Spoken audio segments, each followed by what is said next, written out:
L'été, les vacances, le paradis ou l'enfer suivant l'année, l'âge, la situation personnelle ou la météo et d'autres facteurs tout aussi multiples que compliqués et différents qui viennent peser dans cette équation définitivement non euclidienne.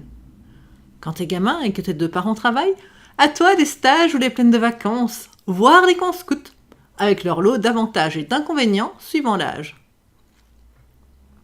Si un camp scout c'est génial, je peux te dire qu'en tant qu'ado qui a ses règles, ce séjour sous la tente, ça craint vraiment du boudin. Ce que tu gères facilement adulte est plus difficile mignot, surtout quand c'est en camp mixte. Difficile de demander à Brian ou Charles-Édouard un tampon. Sans compter que sans eau courante, pas facile de se nettoyer un minimum, et si tu es plutôt feuillé que toilette sèche, c'est carrément l'angoisse. Voilà, je te laisse réfléchir au problème. Et ne me réponds pas que « Ouais, mais la cup c'est génial, aucun problème, tu restes propre et sèche ». Oublie pas que certaines personnes sont équipées de deux mains gauches. Voilà. Ouais, imagine le résultat. Pas top, hein.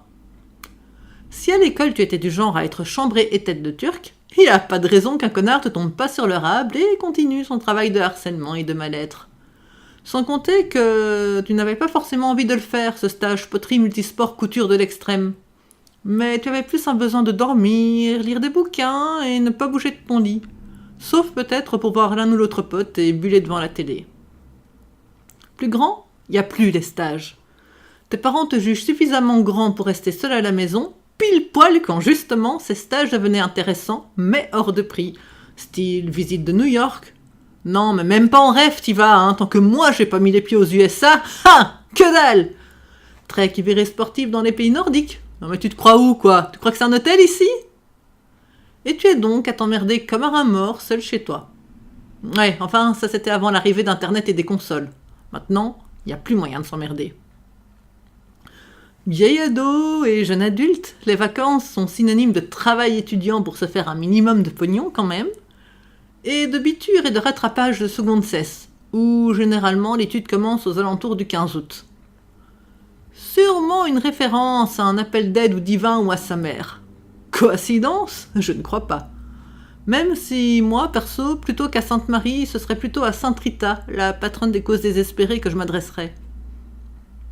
Adulte, tes premières vacances, c'est juste la merde. Tu es seul ou en couple, t'as pas de gamin pour t'emmerder, mais t'es pauvre. Dans le meilleur des cas, tu pars au camping, et dans le pire, tu regardes les photos des autres sur Facebook, en espérant que les moustiques les boufferont et que la tourista les prendra. Oh, c'est pas beau d'être jaloux. Le temps passe, puis vient enfin le temps des vacances dignes d'intérêt. T'as toujours pas de marmot, ou quelqu'un pour les garder. Fais attention toutefois.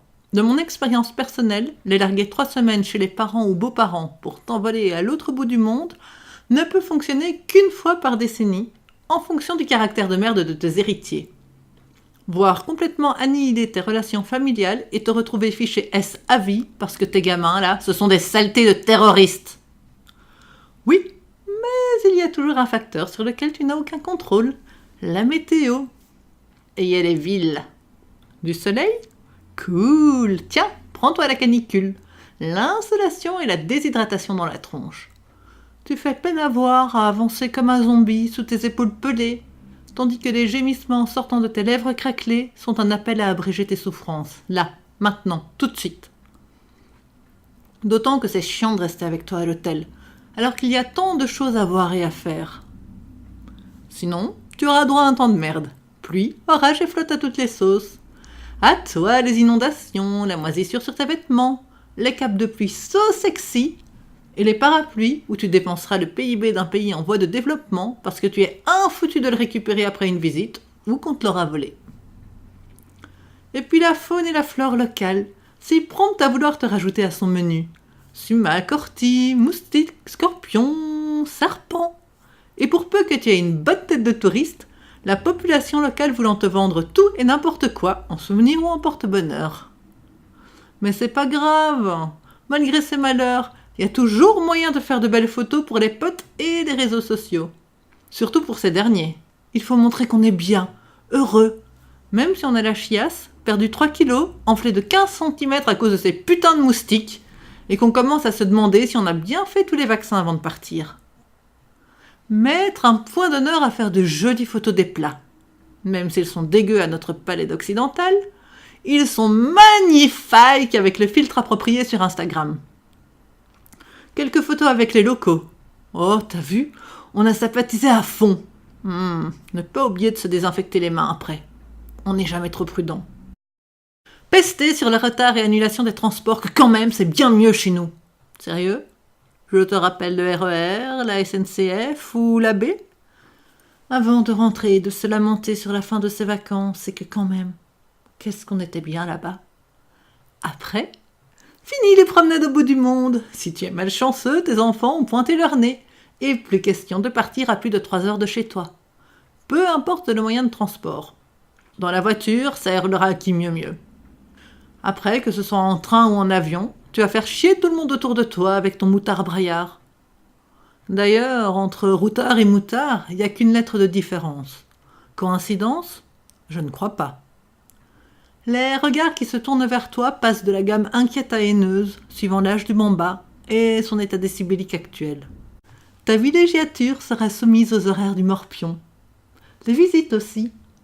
Plus question de rester des heures sur un même site, surtout s'il est chiant et qu'il y ait un musée avec juste des peintures ou sculptures et pas de jeux ni d'endroits où courir. Pareil pour les restos. Il faudra faire vite et bien. La chair de ta chair n'aimera pas le plat. Même le menu enfant a seulement 42 €. Il voulait des knackis et des frites. Tout ça va te coûter un bras, te mettre de mauvaise humeur parce que ton gamin sera en train de se taper une crise pour ne pas avoir eu sa putain de glace à la fraise, et se terminer sur la plage, au bord du lac ou sur une plaine de jeux pour avoir quelques instants de paix dans cette atmosphère familiale plombée. À moins d'avoir pris le plan location de maison avec piscine, qui t'aura coûté un rein, mais aura au moins l'avantage de procurer du calme et un alibi en cas de noyade. Comment ça, les parpaings? Mais qu'est-ce que je pouvais savoir qu'ils auraient confondu brassard et parpaing? Sont cons ces gosses quand même, hein. Enfin bon, t'as les miens, tu me diras. Tu seras là aussi soumis aux aléas de la météo. Trop froid, trop chaud, trop pluvieux, trop soleil, trop orageux. À toi le spectre d'une météo complète d'une année sur une journée de 8 heures.